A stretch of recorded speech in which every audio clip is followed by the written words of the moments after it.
রহমতুল্লাহ। হিন্দু ধর্মাবলম্বীদের আদাব। সুপ্রিয় কাউনিয়াবাসী, আপনারা সকলে ভালো আছেন? আমার মা চাচিরা ভালো আছেন? আজকে আমি এখানে এসেছি আপনাদের কাছে কৃতজ্ঞতা স্বীকার করতে। আমি আক্তার হোসেন খুব অল্প সময়ের প্রস্তুতিতে রংপুর ৪ কাউনিয়া পীরগাছা আসনে সংসদ সদস্য পদে নির্বাচন করেছি। আমাকে এখানকার গ্রাম পর্যায়ের মানুষেরা, আপনারা অত ভালো আমাকে চিনতেন না। শুধু যারা রাজনীতির খোঁজ রাখেন, যারা রাজনীতি নিয়ে পত্র পত্রিকা দেখেন, শুধুমাত্র তারাই আমাকে চিনতেন বা জানতেন। কিন্তু এত অল্প সময়ের মধ্যে কাউনিয়া পীরগাছাবাসী, আপনারা আমার ধারণার থেকেও অল্প সময়ে আমাকে আপনারা গ্রহণ করে নিয়েছিলেন। আমি বলতাম যে আমার কোটি টাকা দিয়ে ইলেকশন করার সামর্থ্য নেই, সেটা উচিত নয়। আমাকে ভোট করতে হবে আপনাদের কথায়, আপনাদের গল্পে। আপনারা প্রমাণ করেছেন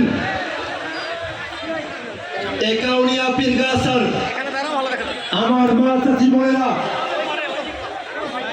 আমার বাপ ভাইয়েরা, আপনারা এত গল্প করেছেন। আপনাদের গল্পে আল্লাহ আমাকে ভোট পার করে দিয়েছে, আলহামদুলিল্লাহ।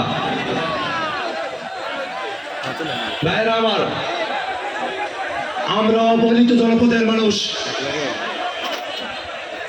আমাদের এই এলাকা নানা দিক দিয়ে আমরা পিছিয়ে আছি। সরকারি যতটুকু সুবিধা পাওয়ার কথা, আমরা কাউনিয়া পীরগাছার মানুষেরা ততটুকু সুবিধা আমরা পাই না। আমাদের এই কাউনিয়ার অন্তর্গত হারাগাছ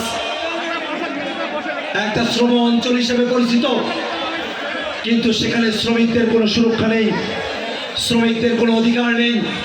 শ্রমিকেরা নানাভাবে তারা বঞ্চিত হয়ে আছে।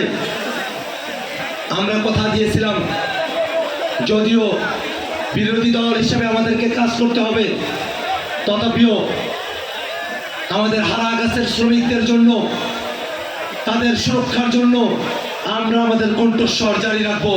আমরা শ্রমিকদের পক্ষে কাজ করে যাবো ইনশাআল্লাহ।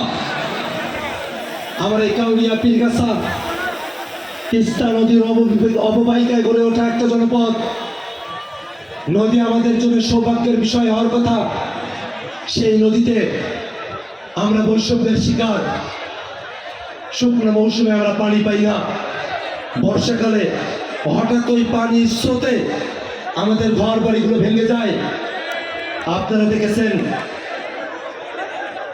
2025 সালের 9 ফেব্রুয়ারি তৎকালীন উপদেষ্টা সৈয়দ রেজওয়ানা হাসান